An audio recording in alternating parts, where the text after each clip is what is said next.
एक बार की बात है, कैलाश पर्वत पर भगवान शिव और माता पार्वती एक दूसरे से मजाक कर रहे थे।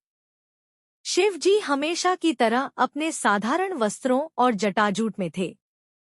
माता पार्वती ने उनसे कहा, हे स्वामी, क्या आपने कभी सोचा है कि आप इतने साधारण क्यों रहते हैं? क्या आपने कभी सुना है कि हम स्त्रियों को साज श्रृंगार कितना पसंद है?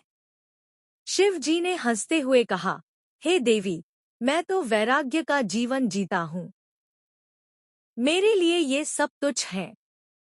माता पार्वती ने ठिठोली करते हुए कहा, आपको भी एक दिन यह अनुभव होना चाहिए कि सज-धज कर रहने में कितना आनंद आता है। शिव जी ने सोचा कि क्यों न अपनी पत्नी की बात मान ली जाए और एक दिन के लिए कुछ नया किया जाए। शिव जी ने अपनी शक्ति से खुद को एक सुंदर और सजीजी स्त्री में बदल लिया। उन्होंने सुंदर साड़ी पहनी, गहने धारण किए और पूरी तरह से श्रृंगार किया। वे देखने में इतनी सुंदर लग रहे थे कि माता पार्वती भी हैरान रह गई। उस समय कैलाश पर्वत पर भगवान विष्णु और भगवान ब्रह्मा आए। उन्हें शिव जी के इस रूप के बारे में पता चला और वे भी देखने आए। शिव जी ने अपने नए रूप में उनकी तरफ देखा और मुस्कुराते हुए कहा, कैसे लगे मेरे नए रूप में? भगवान विष्णु और ब्रह्मा ने हंसते हुए कहा, हे महादेव, आप तो वास्तव में अद्भुत लग रहे हैं। लेकिन हमें डर है कि कहीं ये रूप धरने से आपकी साधारण जीवन शैली का मजाक न बन जाए।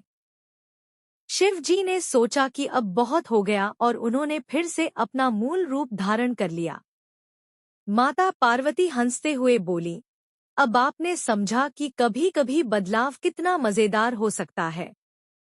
इस पर शिव जी ने हंसते हुए कहा, ठीक है देवी, आपकी बात मान ली।